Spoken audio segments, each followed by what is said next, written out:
welcome back. This is Jessica with Heart to Heart Paper Arts, and this is our fall card class stream, I guess we would say.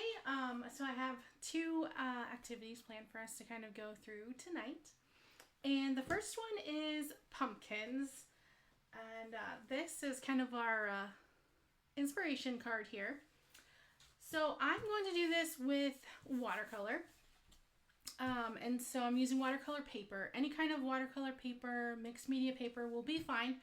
And remember, if you don't have watercolors, go back and watch the birthday card stream. It's on the Facebook page and the YouTube channel to see how you can use your distress inks and watercolor with those. So to start, I have spritzed down my watercolors. I've got them over here to the side. Give them another go. And good thing about pumpkins is they're really pretty simple to do. And so I'm going to wet my brush, and I'm just going to kind of mix a little, I'll spray a little bit on here as well. And I'm just going to mix up kind of a really light orange color. Like that ought to be pretty good. And so what you're going to do is create a C shape, I guess. We're going to do each little section of the pumpkin. So I'll make this one maybe a little bit bigger. Okay, so that's going to be our first section. Now we're going to make a second one, but we're going to leave a little bit of space in here, like just a little bit of white. And we're going to have that there for some definition, adds a little bit of dimension. So I'm just going to keep going around with these little sections. Just leaving a little bit of space in between them. I'll go ahead and connect them all at the bottom and the top. Okay, so that's our base that we are working with. So now I can come in with maybe some darker orange colors and just kind of tap those into the paint, or into the water, I should say, because it's already wet.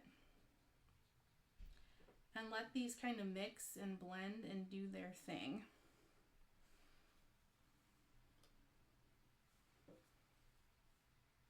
There we go. That looks really cute. Okay. You guys got kind of a glare. Not sure what to do about that. All right, now you can, do as many pumpkins as you want along here. I'm gonna go ahead and put another smaller one right next to him.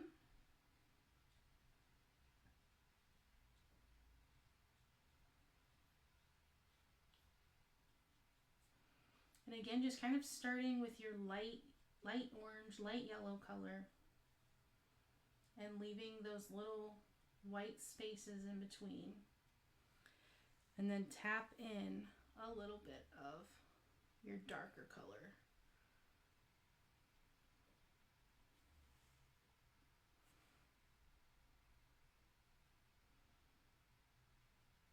There we go.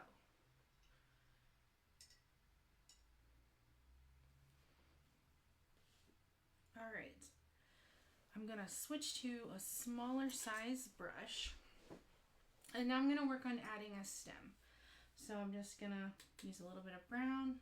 I'm going to be really careful not to touch the stem to the pumpkin. I'm going to leave a little tiny space here just because the pumpkin is still wet.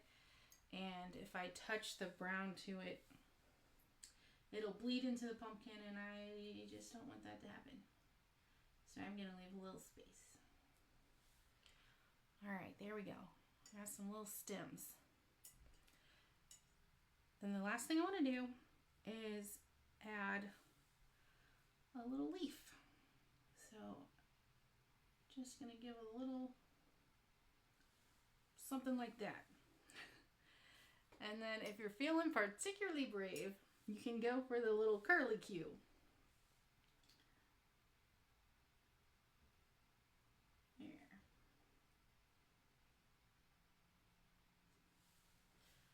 like that. All right, so you could totally just let this dry and leave it as is. But my style is always to fancy it up with some black pen lines. So I'm going to dry this. I'm going to go on mute, dry this real quick, and then we'll come in with our pen lines.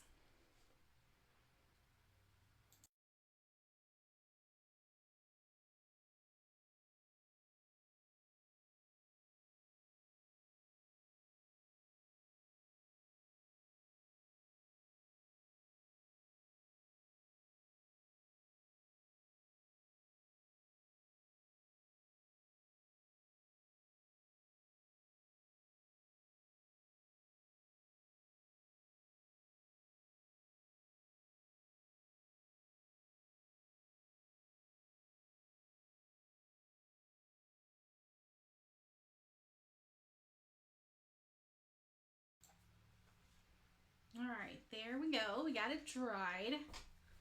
So let me grab my pen. This is a black gel pen. This is a Signo brand. Uniball Signo Broad Point Black pen. I really love these to add the little designs with watercolor, little, I don't know, lines. And so this is just kind of, what's the term? Expressive lines where you don't have to really be precise about it. Just give some little lines to show some detail and shadowing.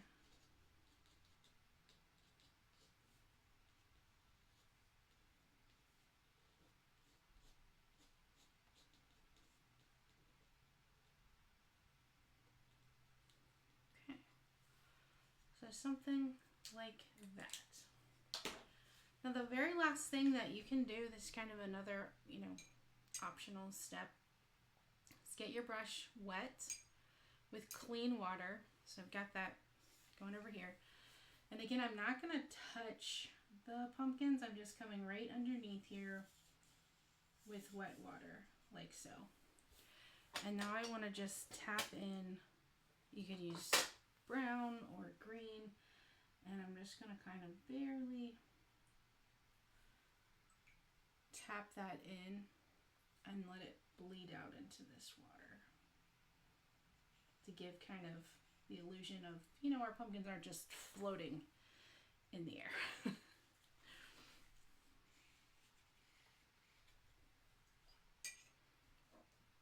There we go. I'm going to dry that real quick.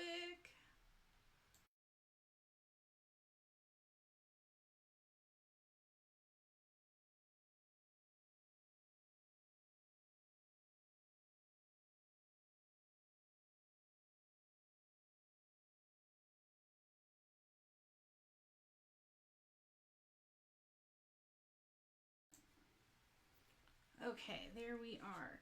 So from here, right, you have so many possibilities that you could turn this into a card.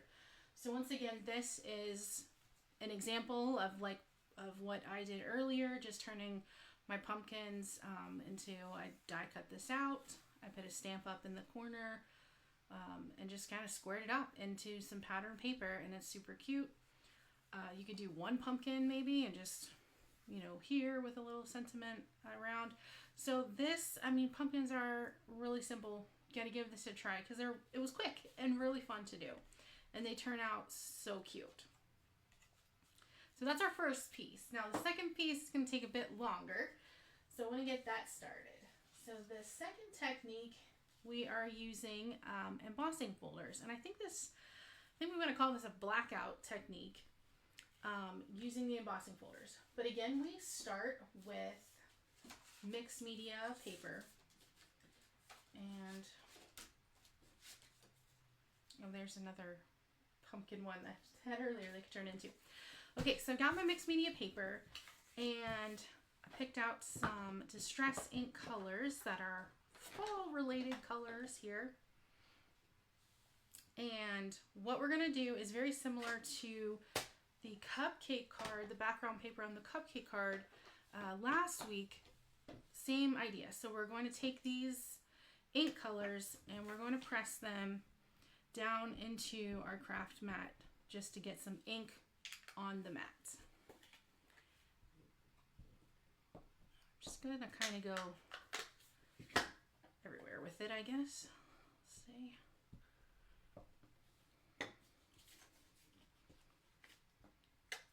Okay, and a little bit of green.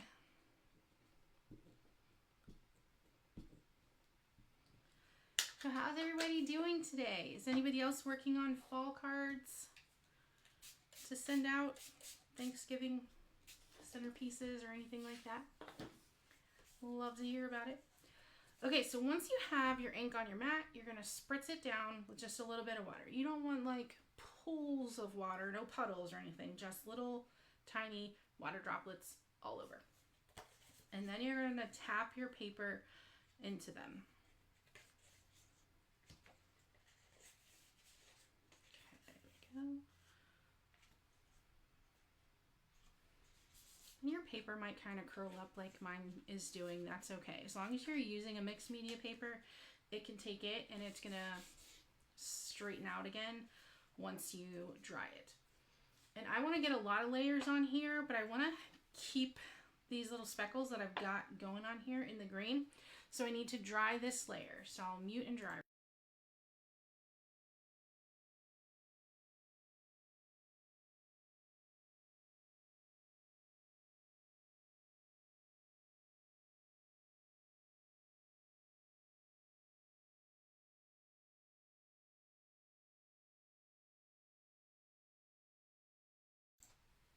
All right, so now more dabbing.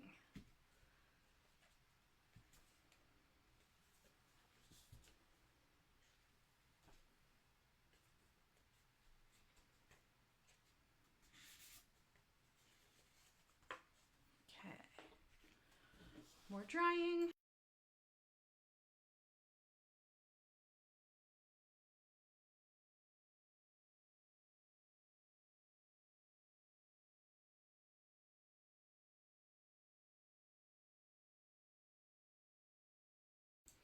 And more dabbing.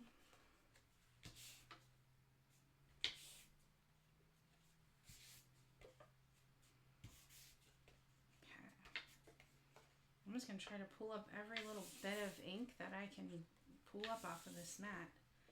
And then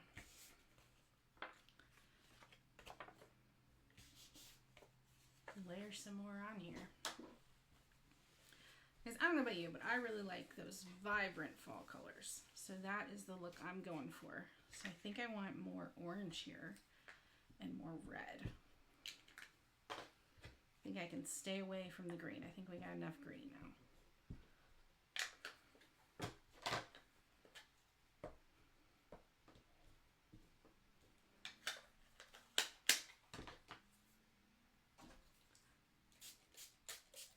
Bangles cards. Hey. All right.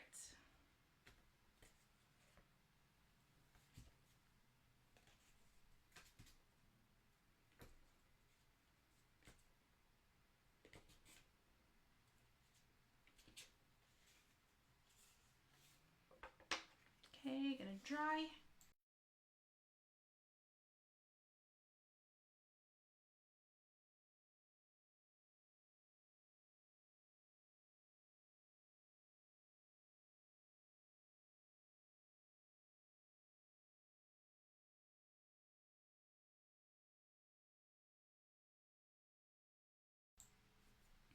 All right, it's looking pretty good. It's very colorful, very grungy looking.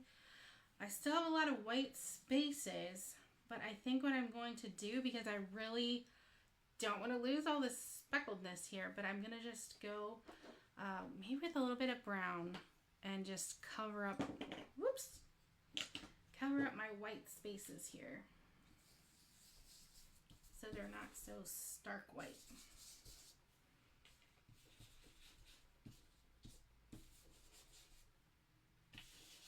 There we go.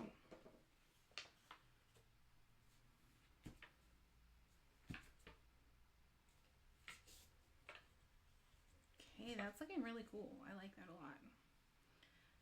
Maybe some up here in this corner. Yeah. Okay, one more time to dry, and then we can get to the really fun part.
I love it when I forget to unmute.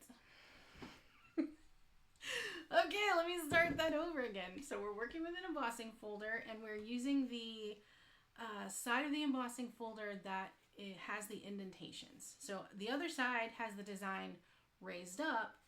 We're going to use the side where the design is indented. And I'm going to use black for this because it's a fall card, and I think that will look really good. But you could use other colors. I mean, you could definitely take this technique and come up with some other designs. Okay, so I'm just kind of rubbing my ink pad all over. Now you're going to take your paper and you're going to go face down onto your embossing folder. And now you would take this whole thing and run it through your embossing machine, okay? So, through the magic of television, this is what it would look like. It's really hard to see up there, isn't it? But all the leaves on our embossing folder are now outlined with black.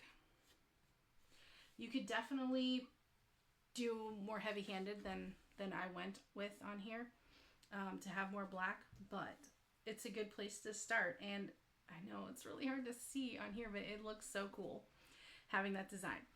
So next thing I want to do, I love these distress spritz. They're sparkly, and everybody loves sparkly, right? So I want to add some of this on to the card as well, but I don't really want a lot. I'm just kind of liking that whole splatter look. So I'm gonna give it a shake, and I'm just gonna open the whole thing, and I'm gonna use a little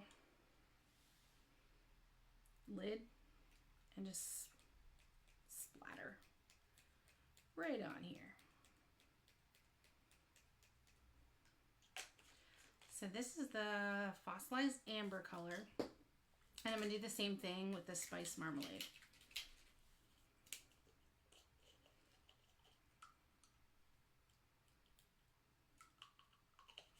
I think I need to shake this one a little bit more.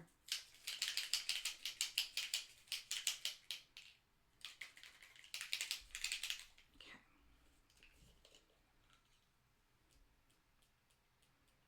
There we go. Awesome. So now our card is going to be sparkly and shiny, and I love that. Okay.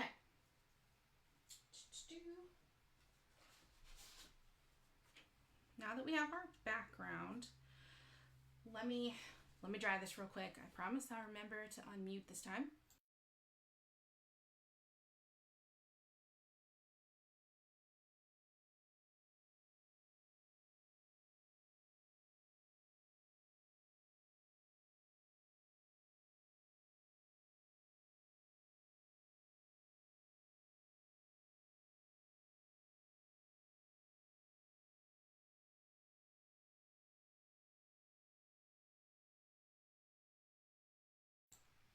Okay, there we go. So now I'm gonna just square this up on a solid paper.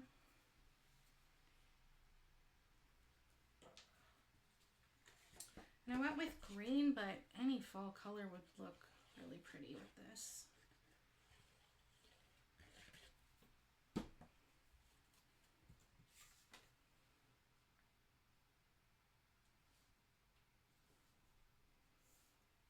Okay.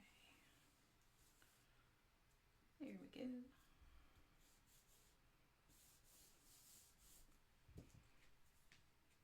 Okay, and then I have somewhere I lost my sentiment.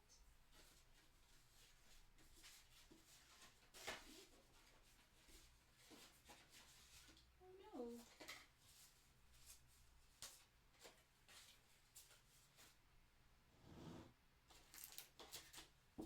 Well, that's no good.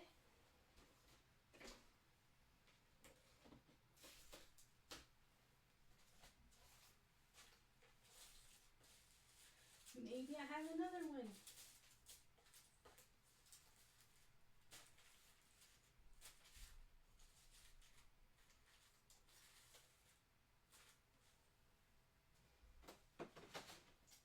Oh, here it is. Oh, shoot. Okay.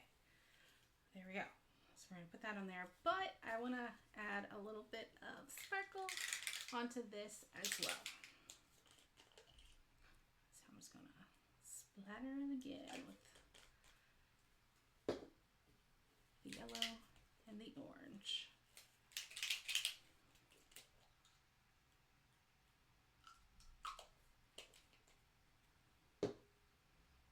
Okay. There we go. Then we will attach this on here. And I love this technique because you can really just let the paper and the technique be the focal point. You don't have to have anything else, just a sentiment, and it looks really nice. So we're gonna go ahead and put our sentiment on here. You could always pop it up if you have little dimensionals, but I'm just gonna go right on here.